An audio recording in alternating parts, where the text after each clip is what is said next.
Tatlo lang ang sumipot sa 41 vlogger na inibitahan ng Tri-Committee ng Kamara sa kanilang pagdinig kaugnay sa pagkalat ng peking impormasyon online.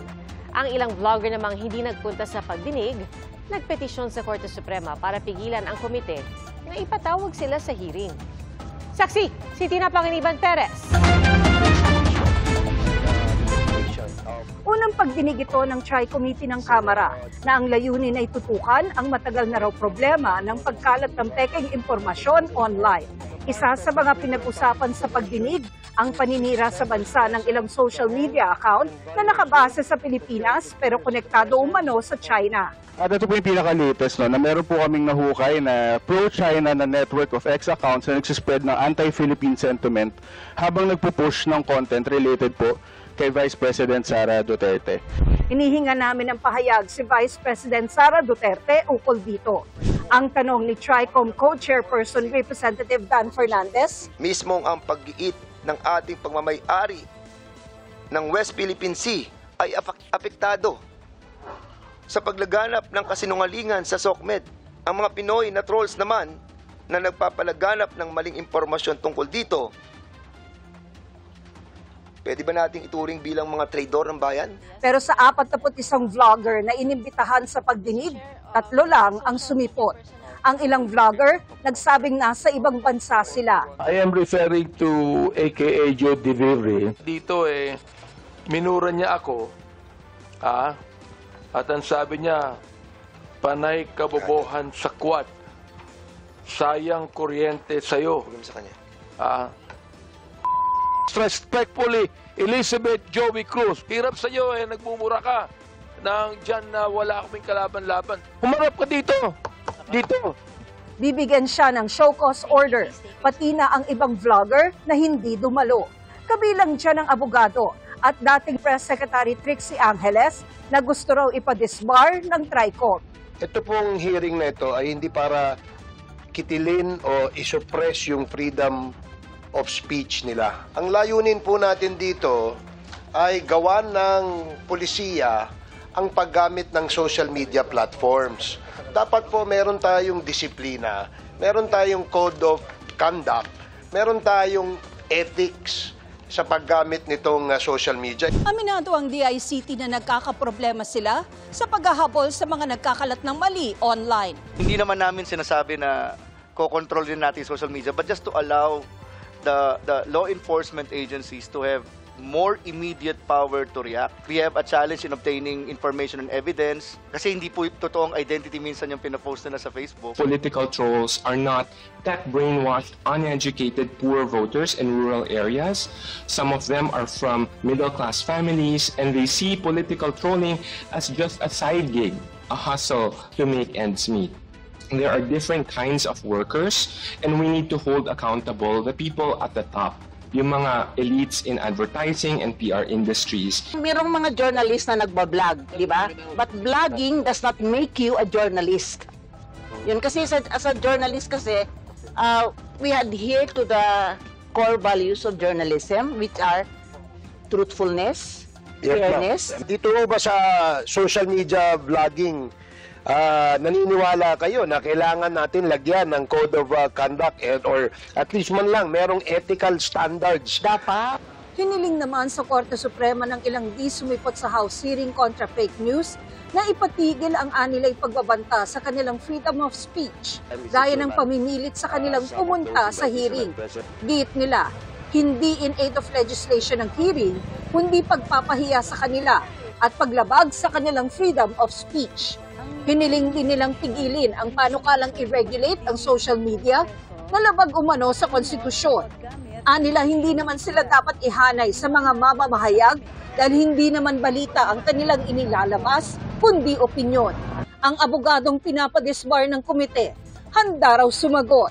Pinapipigilan namin sila na ituloy ang hearing, itigil yung panakot nila sa aming mga nagsasalita sa social media. At tapusin na ito.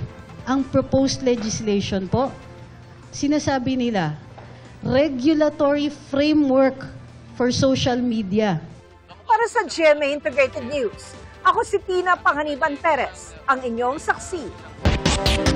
Isang higanteng warship ng China at 2 pang Chinese vessel ang namataan sa Sulu Sea malapit sa Basilan.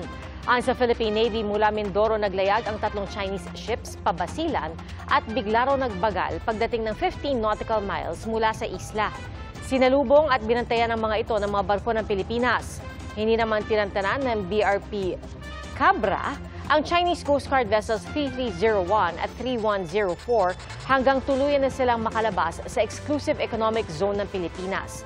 Nagsagawa naman ng air exercise ang Pilipinas at Amerika sa West Philippine Sea at sa Bajo de Masinloc. Ayon sa Philippine Air Force, walang namataan at wala ring radio challenge mula sa Chinese aircraft habang isinasagawa ang exercise. Sabi naman ng China Southern Theater Command Air Force, ang joint patrol ng Pilipinas kasamang isang external country ay sinasadyang pagsira sa kapayapaan at katatagan ng South China Sea.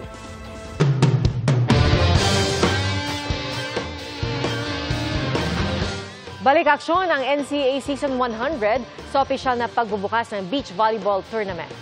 Saksi, si Nico Wahe. The 100 NCAA Beach Volleyball Tournament officially open. Binuksan na ngayong araw ang NCAA Season 100 Beach Volleyball Tournament na ginaganap sa Subic Bay Freeport Zone, Sun Court. Rain or shine ay tuloy-tuloy ang mga laro dito sa ating NCAA Season 100 Beach Volleyball Tournament kung saan single round robin ang lalaroin ng ating women's, men's at juniors division mula ngayong araw hanggang Biyernes para makarating sa Sabado kung saan magaganap ang semifinals at ang finals. Gunning for 3-peat ang women's team ng Colegio de San Juan de Letran sa pangunguna ng reigning MVP na si Gia Makilang. Kami daw yung tinatarget ngayon na talunin, so parang it's a pressure for us, pero pressure is a privilege naman po. 3 sunod na kampyonato rin ang gustong ibulsa ng Perpetual Altas men's team. Si dating MVP Jeff Marapok ang susubok na manguna dyan. Ibibigay namin lahat ng makakaya namin. Nadadaan namin sa ensayo. Doon kami kumukuha ng puhunan sa ensayo. Susubukan namang depensahan ng juniors team ng Emilio Aguinaldo College ang kanilang Season 99 title. Just enjoy the game lang po and good vibes na po palagi. Sa opening ceremony kanina, kasabay ng pagpapakilala sa mga manlalaro ay nag-perform si The Clash Season 6 Grand Champion Miss Naya Ambi. Nag-perform din ang isa sa cast ng upcoming series sa GMA Afternoon Prime na binibining marikit na si Kevin Dasom.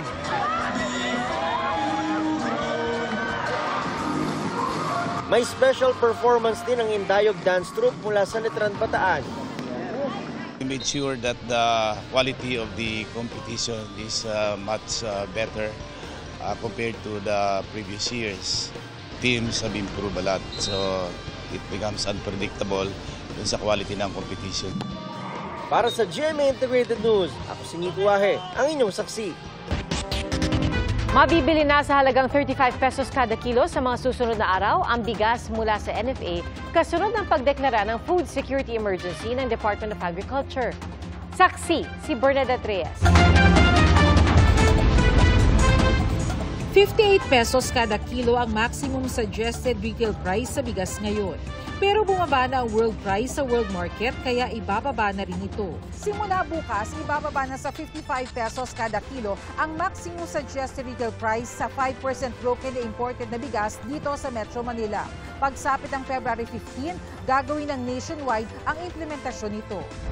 Sa mga susunod na araw o linggo naman, maaaring makarating na sa mga Kadiwa Center o ilang pamilihan ng bigas mula sa NFA o National Food Authority. Buffer stock lang talaga dapat ang imbak na bigas ng NFA na pwedeng ilabas kung may bagyo at iba pang emergency. Pero dahil sa idineklarang food security emergency sa bigas, pwede na itong ilabas at ibenta ng 33 pesos kada kilo sa mga lokal na pamahalaan, ilang kumpanyang kontrolado ng gobyerno at ibang ahensya ng gobyerno. Kapag ipinasa na sa mga mamimili, magiging 35 pesos kada kilo. Malaking tulong po sa amin ang halagang 35 kilo lang po ng bigas. Malaking tulong para sa mga mamimili ang presyong yan, pero lugi naman daw dito ang NFA. Initially nga po, 38 yung naging recommendation, pero ngayon po dahil kailangan na ma-release yung mga stocks at makakreate ng space, minabuti po na mas ibaba pa ito at 33 to LGUs and then 35 doon sa mga publiko. Kailangan talaga natin gawin to para makontrol at mapababa ang presyo. Saka mabakante natin yung mga bodega natin para makabili ang NFA sa mga harvest ng mga farmers. Pero ayon sa isang samahan ng mga magsasaka, para maibenta sa 35 pesos kada kilo, ibababa rin ang benta ng palay. The equivalent palay price will be about 17 to 18 pesos per kilo. Sa ganung presyo, baka kalahati ng magsasaka malulugi na. It distracts people from the real solution, which is to go after the profiteers. But hindi nila gawin yon. Maaari naman daw bawiin ang food security emergency kung magmura na ang bigas. Kung may pagbaba sa presyo ng bigas, may inaasang pagmahal naman ng ilang produkto simula ngayong Pebrero. Kabilang ang ilang brand ng sardinas, canned meat, evaporated milk, Pinoy Tasty at Pinoy Pandesal, pati kandila at battery. Pinayagan kasi ng Department of Trade and Industry ang ilang manufacturer na magtaas presyo. Pero hindi ito lalagpas ng 10%, sabi ng DTI. Ngayong linggo lalabas ang suggested retail price guide para magsilbing gabay sa mga mamimili. Sa consumers, makikita na nila yung pagtaas in the next few weeks. In actualize, ayon sa Department of Trade and Industry, kabilang sa dahilan ng mga manufacturers sa kanilang hirit na taas presyo ay ang tumataas na gasto sa raw materials. Mahigit 60 produkto man ang magtataas ng presyo, mas marami naman daw ang hindi magtataas.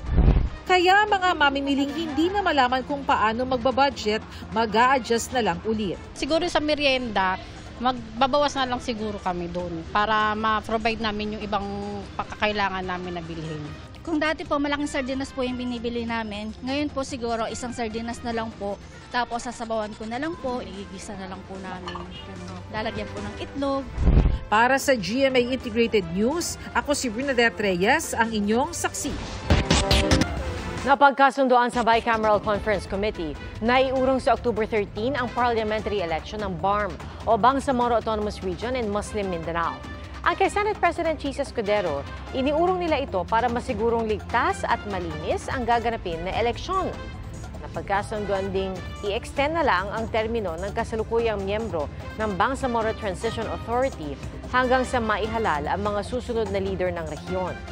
Hindi naman lumagda sa BICAM report si Deputy Minority Leader Mujib Hatawan na kinatawan ng basilan na bahagi ng BARM. Anya, kung gusto raw ng kapayapaan, dapat ay hayaan ng mga taga-Bangsamoro na pumili ng kanilang mga leader sa eleksyon sa Mayo. Para maging ganap na batas, kailangan munang pagtibay ng plenaryo ng Senado at Kamara ang BICAM report at pirmahan ni Pangulong Marcos. Mga kapuso, maging una sa saksi. Mag-subscribe sa GMA Integrated News sa YouTube para sa iba't ibang balita.